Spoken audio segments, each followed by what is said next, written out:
Welcome to Business Time.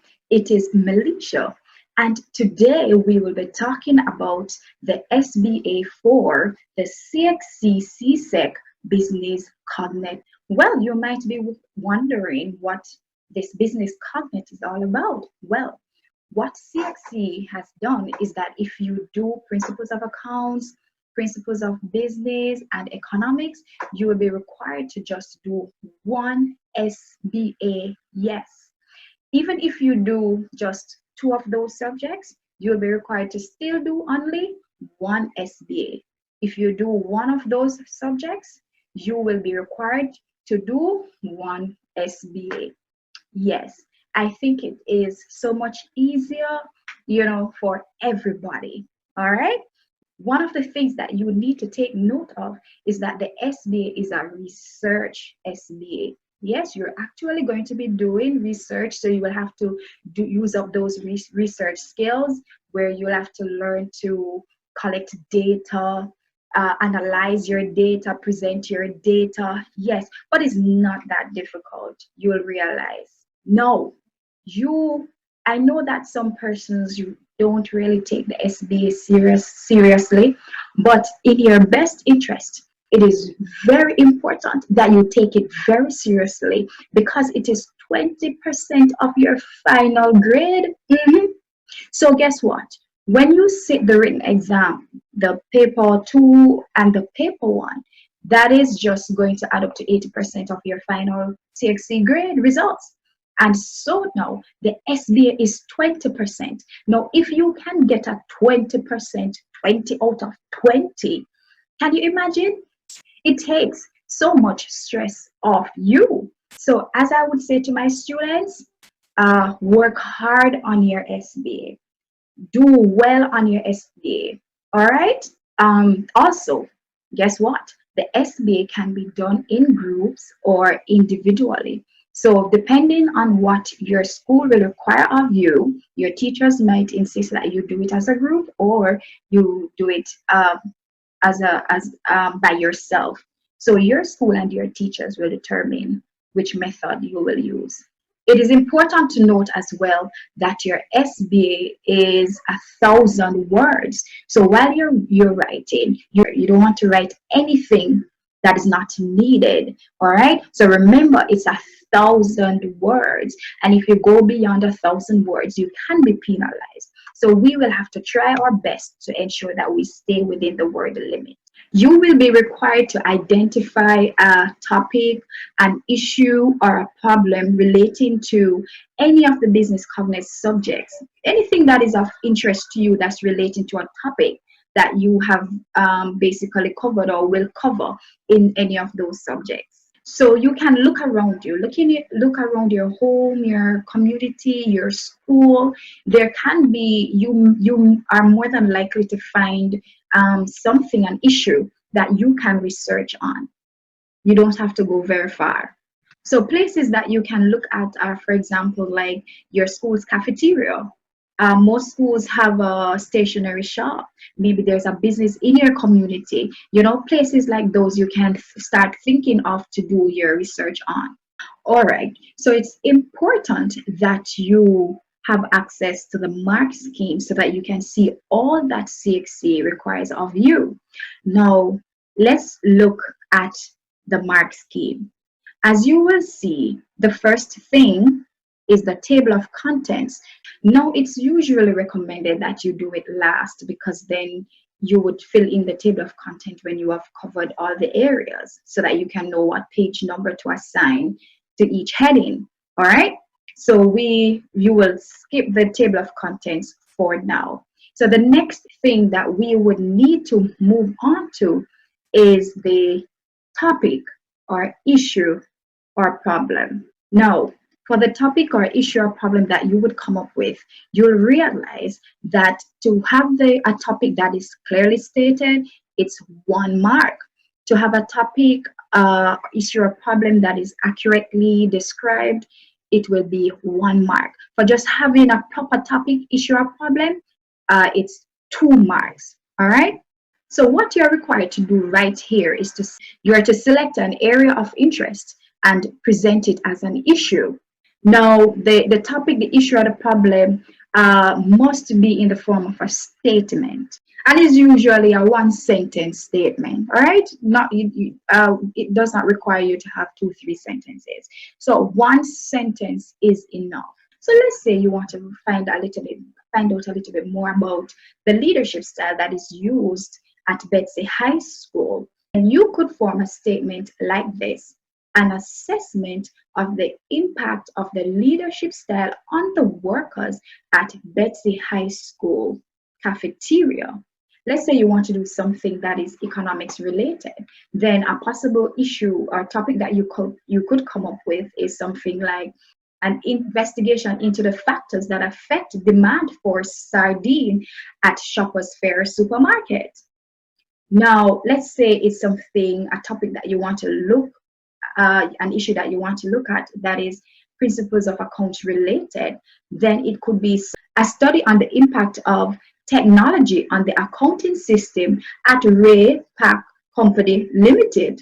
So you want to ensure that the topic you select or issue you select is clearly stated and can be easily understood and is written in a statement form.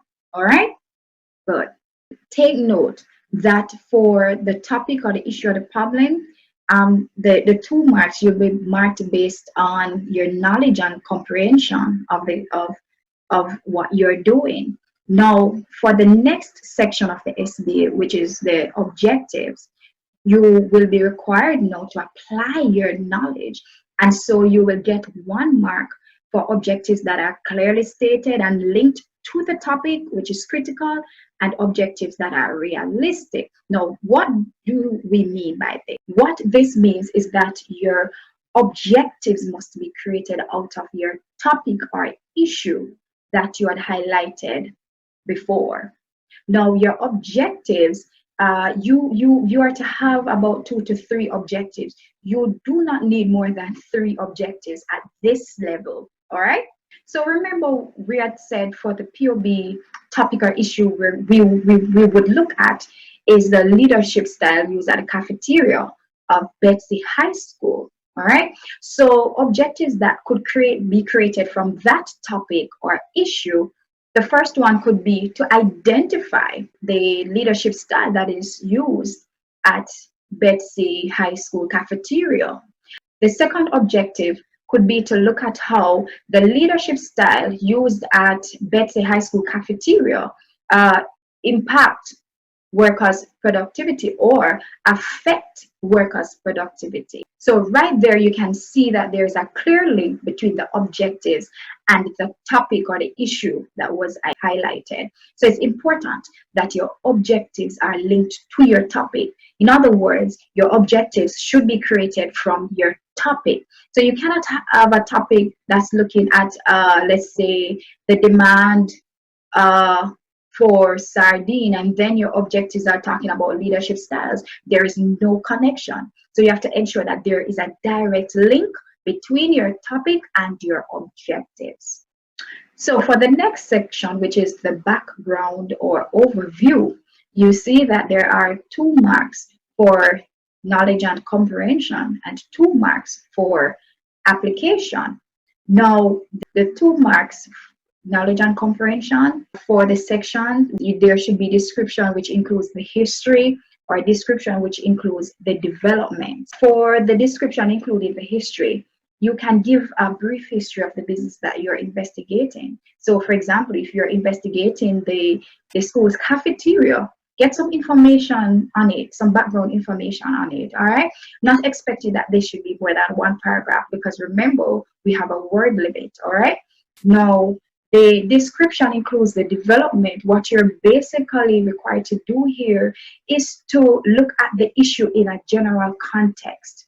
So if you're looking at leadership styles, what is it that took place that drew your attention to want to research leadership style? What is it that drew your attention that would want you to look at why there is a decrease in demand for sardines or anything like that? So you're looking now at development. What has been happening over the years? Did something come out in the news about it, about the issue that you're looking at? What's happening in relation to the issue what's happening in the world in relation to the issue. Leadership styles, has the leadership styles changed?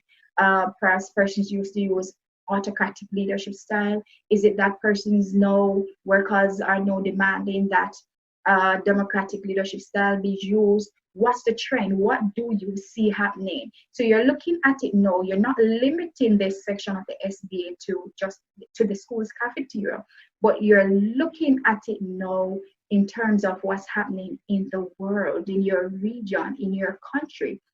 And that again can take another paragraph. Now, the next section, establishing the need for the research, which requires some application on your part.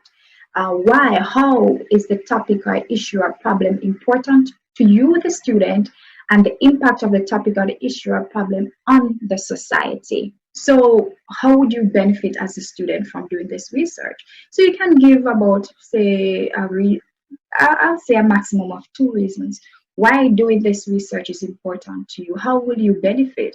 So in looking at this, how is it important to you as a student? You could look at things like, how will it allow you as a student to gain greater knowledge in terms of the leadership styles and how they affect workers, and greater insight into the issue or the topic. That's how you would benefit as a student. That's just one way you could look at it. So now the impact now of the topic or issue on the society. In other words, how important is it to society? What could the information gathered from the research be used to do? How could it help society to be more informed so that things can flow or function better? Before we move to the other section of the SBA, one of the things that I want you to look at is the research instrument. Now, if you look on the methodology at the third point, your SBA must include at least 2 instruments of data collection. So we're going to talk a little bit about the instruments of data collection before we go any further into the SBA. Right at this point, I usually tell my students to develop their 2 instruments, right? Some of the common types of instruments used for collecting data are questionnaires, interviews, observations, and focus group.